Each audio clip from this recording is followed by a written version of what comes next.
Shalom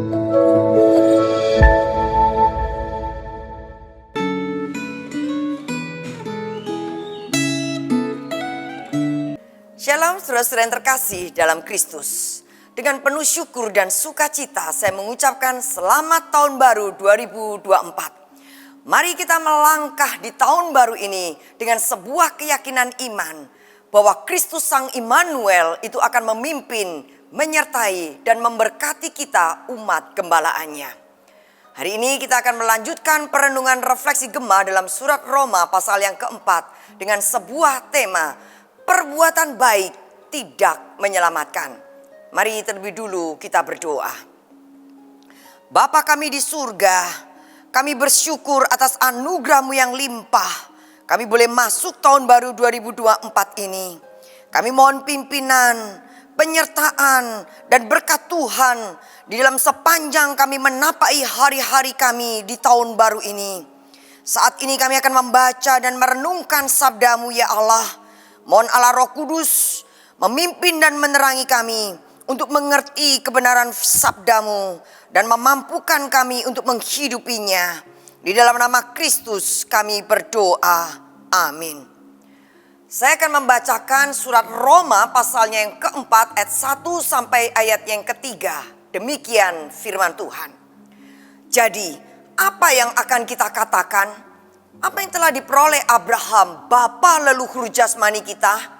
Sebab sekiranya Abraham dibenarkan berdasarkan perbuatannya, ia beroleh dasar untuk bermergah, tetapi tidak di hadapan Allah.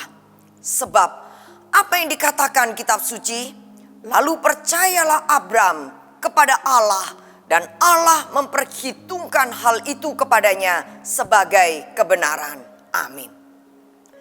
Saudara, dalam surat Roma pasal yang ketiga, Paulus menuliskan tentang manusia dibenarkan melalui iman. Ia menjelaskan bahwa fungsi hukum Taurat adalah untuk menyatakan dosa dan bukan untuk menghapus dosa. Dalam ayat yang ke-21, Paulus menyampaikan bahwa kitab Taurat dan kitab para nabi telah memberi kesaksian tentang pembenaran karena iman. Saudara-saudara, bagi orang-orang Yahudi, pengajaran manusia dibenarkan karena iman dan bukan karena melakukan hukum Taurat. Itu merupakan sesuatu yang sulit untuk diterima. Maka ketika Paulus menjelaskan akan hal ini, mereka protes dan meminta bukti-buktinya. Roma pasal yang keempat, bagian ini ditulis oleh Paulus untuk meluruskan konsep pemahaman orang-orang Yahudi yang beranggapan bahwa mereka dibenarkan di hadapan Allah jika mereka melakukan hukum Taurat. Paulus menjelaskan bahwa tidak ada perbuatan manusia yang bisa membuat dirinya benar di hadapan Tuhan.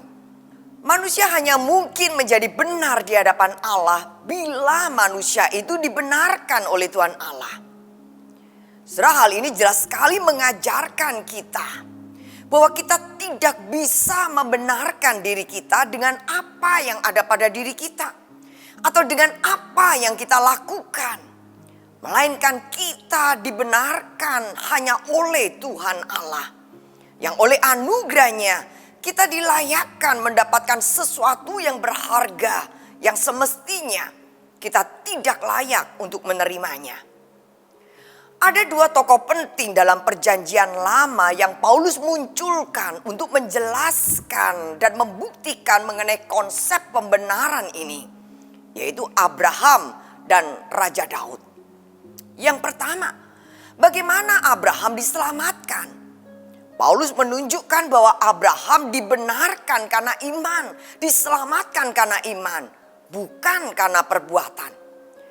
Abraham menerima keselamatan bukan sebagai upah, tetapi sebagai anugerah. Catat dalam ayat pertama sampai ayat yang kelima. Abraham tidak diselamatkan karena hukum Taurat, karena saat itu hukum Taurat belum diberikan. Ia juga tidak diselamatkan karena menaati ritual keagamaan, melainkan semuanya karena anugerah Tuhan. Rasul Paulus mengutip janji Tuhan bahwa keturunan Abraham akan luar biasa banyaknya.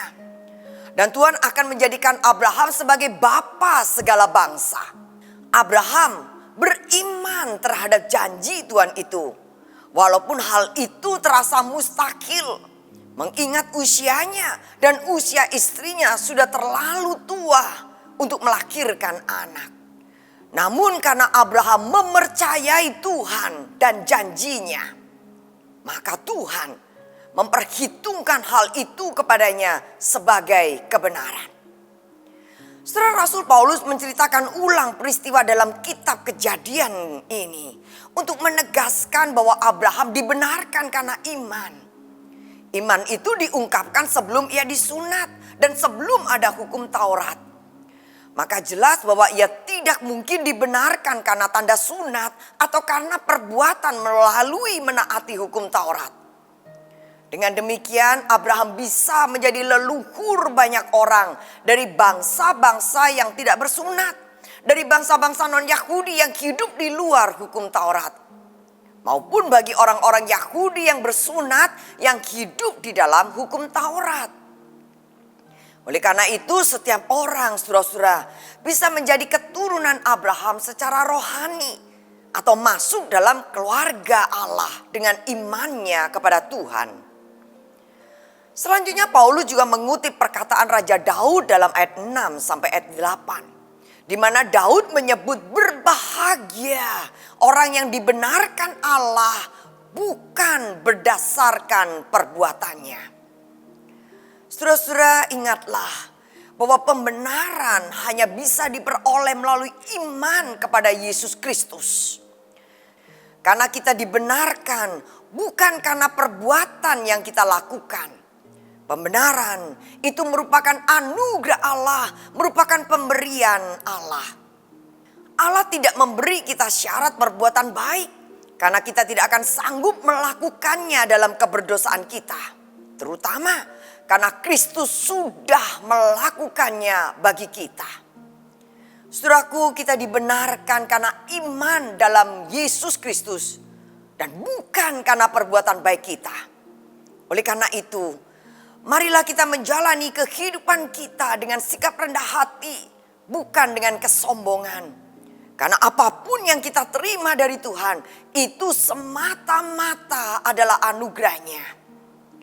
Biarlah melalui perenungan refleksi Gemah hari ini, mendorong dan menolong kita untuk mengucap syukur atas anugerah pemberian tersebut sebagai respon terhadap pembenaran Allah yang telah kita terima. Terpujilah Tuhan Allah yang sudah membenarkan, yang sudah menyelamatkan kita. Mari kita berdoa. Sesungguhnya bukan karena kuat dan gagahnya kami, bukan karena kesalehan dan kesucian kami diselamatkan, bukan karena melakukan perbuatan-perbuatan baik ya Tuhan, namun semata-mata karena anugerah-Mu bagi kami orang-orang berdosa, kami boleh dibenarkan, kami boleh diselamatkan. Sebab itu kami mengucap syukur kepadamu. Ya Tuhan, kuatkanlah kami memasuki tahun baru 2024 ini untuk menjadi orang-orang yang hidup benar, hidup senantiasa dalam kebenaran-Mu. Di dalam nama Kristus kami berdoa. Amin. Selamat menapaki hari dalam firman dan tetaplah hidup dalam kebenaran. Tuhan memberkati.